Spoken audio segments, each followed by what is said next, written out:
Good evening, creatures of the library. Welcome to another fabulous episode of In the Library, the graphic literature, with your host, Wallace Ryan. Hey! And this is a very special show. This is our slumber party edition. So very relaxed, ready to nap and all that. And like always, we have comics thrown all over the place. Yay! Now these are a lot of comics that we've been buying at random over the past couple of weeks at the comic book store, just seeing things that look cool and pick them up to read. Yes, he bought this for himself, but it's mine now. Okay, show the folks what you have there. This one is a Swamp Thing, Lamp of God edition. Yeah. Mike Zulli. Yeah, Mike Zulli and Rick Fitch. I got it right. I remember. Yeah, he's actually it was a comic done many years ago, and they. I wasn't looking, I swear. Yeah, and he's since passed on. Actually, unfortunately, but he's a great artist and all that. And this was sort of nixed at the time, but somehow someone in DC got their brains together, and they I guess they got approached Rick Fitch, I think, whatever, and they decided, we will put out that Michael Zulli, yeah. Oh, he's a great artist. Here shall I show the people some of the art? Yeah, it's gorgeous. It gives a Barry Windsor Smith vibe. Yeah. Well, Zulli in a way, did have a sort of a very similar type of feel to his. Hang on a second, I'm gonna flip this so I can sort of feel to his artwork. Actually, even. But this whole series, I haven't finished reading it yet, but I've been loving it so far. I'm into the third issue, I think. But to me, this is it's one of those Swamp Things that a lot of people haven't given as much credence to as like with Alan Moore and that. And this is one of the later editions with Tom Mandrake doing the artwork. I love that. No. You can keep that one. So there's 4 issues in the series anyway. So it should be pretty good. Now this was one you picked out. Because it's shiny. It's shiny. And not only that, but this, as it turns out, is one of my personal favorites. One of my favorite comics, as it turns out. This is New Gods #1 by Jack Kirby, of course. I picked it out because I knew you'd say that and be like, oh, Luna remembers things about me. And so I'm getting that wooden comb for my birthday, right? Yeah, oh yes. So this one, of course, introduces the New Gods. It's one of my favorite comics of the 70s. To me, this is where the Bronze Age started with the Fourth World, with this whole thing. And what I like is the last page where he's looking at where you see Darkseid, the villain, lurking in the background, right? Right. So this is, check this out. Now, doesn't he look menacing there? But yeah, the cover, and to me, this is. I had this comic too at the time when I was a kid. I had one that was in really good shape too, but there was just something about it was so different at the time. He didn't look like a normal superhero, but he didn't look like a Marvel superhero. These were all the stuff that he was thinking of. Does that mean I have to trade you for that one? Is that how no, you can keep that one. Now this is a cool series. I think I've read the first issue anyway. I'm into the second issue. Concrete, and stars Oversag. Concrete is the story of this guy. His brain, I can't remember, it's been years since one of my favorite comic strips. His brain ends up inside this concrete body. It's like an alien's body, I do believe is what it is. And he ends up somehow, his brain is into it. So he's living out his life in a huge concrete body. And he takes on great adventures and all that. Like climbing Mount Everest or walking across the Atlantic Ocean. And all these great adventures. And in this one, he's in a desert somewhere, but he gets struck by lightning and wipes out his memory. So it's concrete on the loose. And to me, still one of my my all-time favorite. Oh, here's the cool opening page. Check that out. But yeah, great. I don't know why there's never been a concrete movie and or TV show, right? This guy thought the universe was concrete. Yeah, it is. No, it's not. It's impermanent. Everything in the universe is impermanent. And there's many different ways, I guess. Oh, and here's another concrete. I'm still in the middle of reading that. Now this is very metaphysical. You probably like this one. So this one you should read. Oh, and this was one I bought today, I think, was Prepare Yourself for Shell Shock. This is like the EC Comics. Well, this is the EC Comics. I guess they've licensed the name and all that. And so they're doing, you know how there's Tales from the Crypt and all those. And they've done a sort of a takeoff in some, because this one is Prepare Yourself for Shell Shock. And these are all like sort of more or less horror stories, but all based in war. Right? Shell shock, I guess, you know. Tales of bloodshed and brutality. So this would be the modern equivalent of, oh God, I'm not sure they had whatever their frontline combat. So like all war stories. So there's like 3 or 4 stories, short stories in this, including an old one from many years ago. Which I like about this. They print 2 or 3 new stories and throw in a classic old story from years ago. So people get to see what they used to look like, and these are pretty cool. So I got this one. Now these are a little bit pricey. What is it? $8.99. But I mean, you know, but then it's worth it because they're kind of cool stories. Shall I show them some of the artwork there, I guess? But this one is always something having to do with war. And this one it's worth it, and a classic. I think it was a classic Jack Davis story in the back. And then of course we have Outlaw Showdown, which is the same thing again, only this is their Western title. So I guess, you know, they have they're always like whatever Western and some kind of, you know, some kind of theme, right? Or a little bit of horror thrown in. It's basically Western with some ghosts thrown in. Oh, I like that one. No. What do you think? You like the cover? Pretty cool, hey? Now here's one of the other ones that you picked. I'll let you talk about what you liked about it. Oh, I got this one because of Silver Surfer, and if I haven't told you already, it's because I watched a video once of the Angry Video Game Nerd playing it, and everyone was mad because you get killed within 1 hit, and it's supposed to be Silver Surfer, so he's supposed to be like invincible, and it takes you multiple hits to kill the enemies. I think it came out on the NES or Super Nintendo. Okay. Yeah. And I always had an interest in it because he just seemed like such a cool character.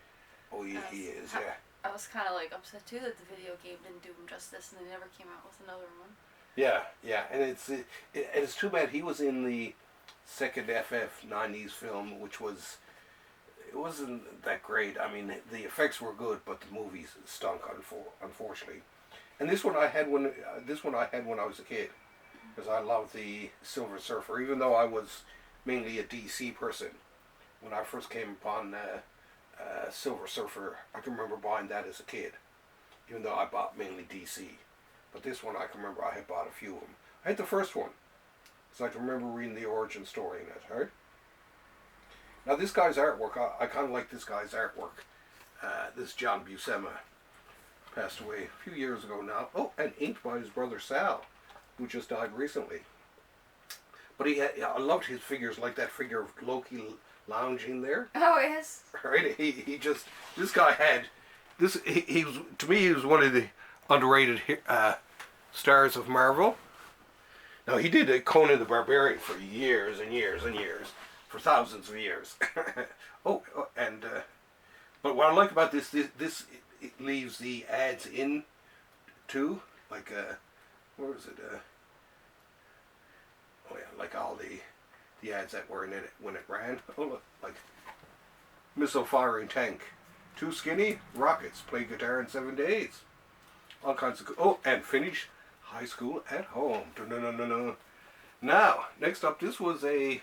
I picked this up when I had one of my classes and we went to the comic book store and I seen that and I figured I'd just pick it up to have it to have at school to show the kids about it.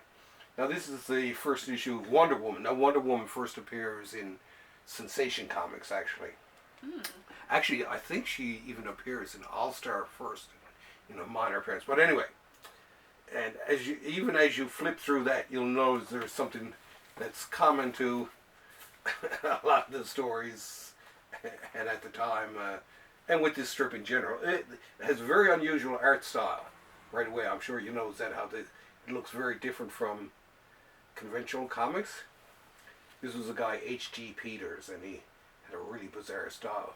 But of course, every second page or so, they're getting tied up or put in chains, and so there was sort of S&M undertones, it's thought.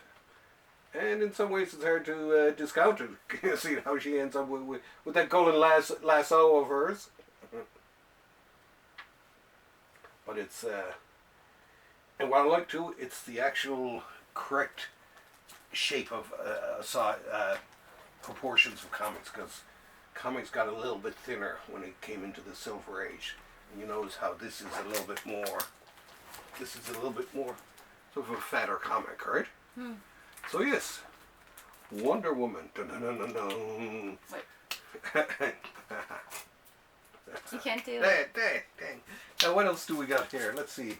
I'll pick out some of the others. This one, Fort Psycho, by Matt Kindt. Let's pull this one out. This one I'm still reading, but I like the artwork in it. It's very, very cool. I like Matt Kindt anyway, and so I highly recommend that if you haven't read any of his stuff, to check it out. Now I gotta finish reading this myself, but it's in my to-read stack, right? Cul-de-sac. Cul-de-sac. This is Cullen Bunn, who I used to be and still am a big fan of. This, the artwork, I'm not sure about the artwork looks pretty good in this one. Let's pull it out and have a quick scan. Oh, interesting, palatable. Okay. Now, this guy Cullen Bunn actually is a good writer, so when I seen his name on it, and it was an issue #1 from, what is it? Oh God, where is it? Ignition Press. I figured, okay, I'll give Cullen a second chance. Oh, what's this one? Oh, this one. Now, this one I didn't notice, but this is the 3rd issue, unfortunately, so I got to go back and find the other 2. Oh no. Yeah. But this is White Boat, and it involves Scott Snyder, who does Batman, and this guy Francisco Francavilla, or Francavilla, and I love this guy's artwork. This is okay, nice. Show the people. Show the people. This guy has a very unusual. As a matter of fact, he has a very simple yet complicated art style, right? He was hot there, especially in the 20-teens. He did one of his more famous ones. He did the Afterlife with Archie, which was the Archie zombie comic, which apparently is coming out in an omnibus form. Oh no, they've tracked us down. Run! So yeah, so I'm gonna pick up the other 2 issues of that. Let's see. Oh, what do we got here now? Oh, we got a Hank Howard, Pizza Detective. Now, I picked up this guy just because I'm a big fan of the artist, David Lapham. He did a series, Stray Bullets, and he did a lot of stuff with Valiant and stuff like that. So he's one of my favorite artists / writers. But it just looked interesting. This was from Bad Idea, who years ago had come out and wanted to have like an exclusive style comic book company, whatever. I can't remember exactly how it was done, but it was a terrible idea, and and then they disappeared for a while. Now they've actually come back and put comics on stands where like people like to buy them. Alright? Anyway, there's Batman Arc M. So this is a it's sort of set in Arkham Asylum in the Absolute Batman universe. So it's not bad. The drawing's pretty cool. This one I picked this one up only because the comic book store only told me that it had sold out. So I said, okay, I'll get that. But the artwork is kind of cool. There. Show the people. Show the people. Show the people. Show the people. Da-da-da-da-da. Let me get up. Well, yeah, this one too has a sort of simplistic style that I like. Some cool 9-panel and the like. Now, the last and definitely not the least of our comics stacked here. Not like the concept of a comic book slumber party. And I think we should make it, you know, the rage, right? And because it reminds me of being like a kid and like being at scout camp and everyone had a pile of comics, your Archie comics, stuff like that. So everyone got to read what everyone else was reading, right? And you're gonna braid my hair? Yes. Yeah. That's once the show's over. And have a pillow fight? Have a pillow fight, yeah. Suck it to me. Suck it to me, suck it to me. And possibly, you know, beverages. At least a cup of tea. What do you think? Maybe a boost? Maybe a boost, yes. Okay, and last, and this one you seem to like too, The Roar of the Worlds by Kyle Baker, who's one of my favorite artists who I met down in New York.